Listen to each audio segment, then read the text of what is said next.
Reciban saludos. Soy el doctor Ismael Cordonero. Los invito a que estudiemos la morfología de la enfermedad vascular hipertensiva y su repercusión en el corazón, conocida como cardiopatía hipertensiva. Nuestro objetivo es describir los cambios morfológicos que se observan en la enfermedad hipertensiva y la cardiopatía hipertensiva. La presión arterial está determinada por el gasto cardíaco y la resistencia vascular periférica. El gasto cardíaco depende de factores como la frecuencia cardíaca y la contractibilidad del miocardio. Además, en el gasto cardíaco influye la volemia, que se regula mediante la excreción o reabsorción de sodio renal. La resistencia vascular periférica se regula sobre todo a nivel de las arteriolas, por estímulos neurales y humorales. El tono vascular es un equilibrio entre el efecto de las sustancias vasoconstrictoras como la angiotensina 2, catecolaminas y endotelinas y sustancias que promueven la vasodilatación como cininas, prostaglandinas y óxido nítrico. Por último, la presión arterial se ajusta a factores locales como el pH tisular y el grado de hipoxia. La hipertensión arterial se clasifica en dos tipos: hipertensión esencial e hipertensión secundaria.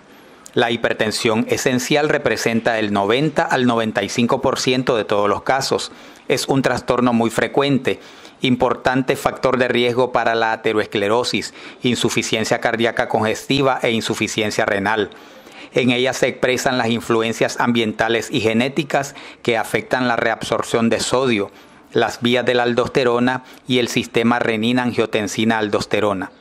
La hipertensión secundaria representa menos del 10% de los pacientes con hipertensión arterial. En los mecanismos de hipertensión esencial, tenemos que los factores genéticos influyen de manera decisiva en las alteraciones de la presión arterial, sobre todo aquellos que alteran la reabsorción neta de sodio renal. Otro mecanismo es la excreción renal insuficiente de sodio, que lleva al incremento del volumen sanguíneo y del gasto cardíaco con vasoconstricción periférica que aumenta la presión arterial. Las influencias vasoconstrictoras, como los cambios en las paredes vasculares, pueden incrementar la resistencia vascular periférica que incrementa la presión arterial. Los factores ambientales como el estrés, la obesidad, consumo de tabaco, sedentarismo, alto consumo de sodio se vinculan con incrementos en la presión arterial.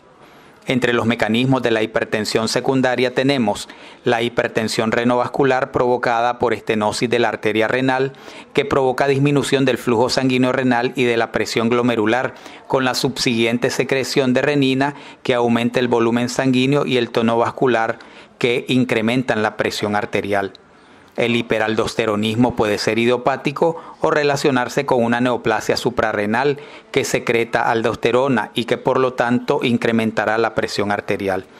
Los trastornos genéticos están relacionados con alteraciones de enzima del metabolismo de la testosterona que incrementan la secreción de aldosterona y mutaciones también de proteínas que influyen en la reabsorción de sodio. La arteriolesclerosis hialina es un proceso más intenso y generalizado en pacientes hipertensos, aunque se encuentra muchas veces en ancianos normotensos. Frecuentemente se encuentra formando parte de la microangiopatía diabética. La lesión vascular consiste en engrosamiento hialino rosado homogéneo de la pared de las arteriolas, con pérdida de la estructura y estrechamiento de la luz, como se muestra en la fotografía a la izquierda. Este engrosamiento es causado por el escape y depósito de componentes del plasma a través del endotelio, acompañado del incremento de la producción de la matriz extracelular por las fibras musculares lisas.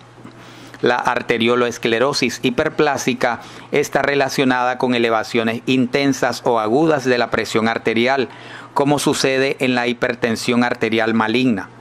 Morfológicamente se observa al microscopio óptico engrosamiento concéntrico laminado en capas de cebolla de las paredes arteriolares, que estrechan la luz progresivamente, como se observa en la fotografía a la derecha. Frecuentemente estos cambios van acompañados de depósitos fibrinoides y necrosis aguda de las paredes vasculares, que se conoce como arteriolitis necrotizante. La cardiopatía hipertensiva es la respuesta del corazón a las mayores demandas exigidas por la hipertensión arterial. Existen dos tipos de cardiopatías hipertensivas, la cardiopatía hipertensiva del lado izquierdo y la cardiopatía hipertensiva del lado derecho. Los criterios mínimos para el diagnóstico de cardiopatía hipertensiva del lado izquierdo son los siguientes. Número 1. Hipertrofia ventricular izquierda sin ninguna otra patología cardiovascular que pueda inducirla. Número 2. Antecedentes de hipertensión.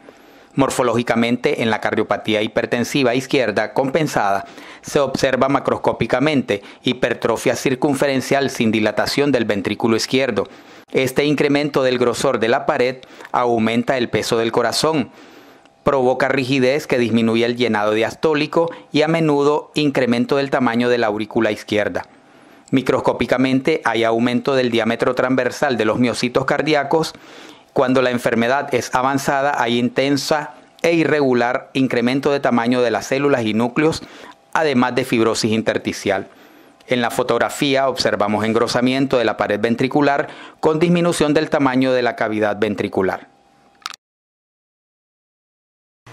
La cardiopatía de la hipertensión pulmonar, también conocida como cor pulmonale, consiste en la hipertrofia, dilatación y posiblemente insuficiencia ventricular derecha que aparece como respuesta a una hipertensión pulmonar causada por enfermedad de los pulmones o de los vasos pulmonares.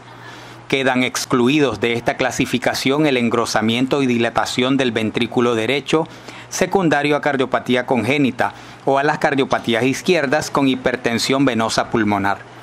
Puede ser agudo o crónico. El cor pulmonale agudo generalmente aparece después de una embolia pulmonar masiva. El crónico cursa con hipertrofia y dilatación ventricular derecha, secundaria a sobrecarga de presión prolongada por obstrucción, compresión o desaparición de los capilares de los tabiques alveolares.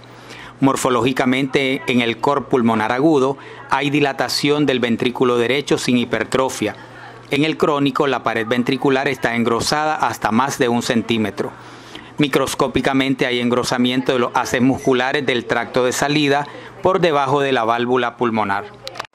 En esta tabla se muestran una serie de alteraciones que predisponen a la aparición de la cardiopatía hipertensiva pulmonar, como son enfermedades del parénquima pulmonar, enfermedades de los vasos pulmonares, trastornos del movimiento torácico y trastornos que llevan a la constricción de la arteria pulmonar.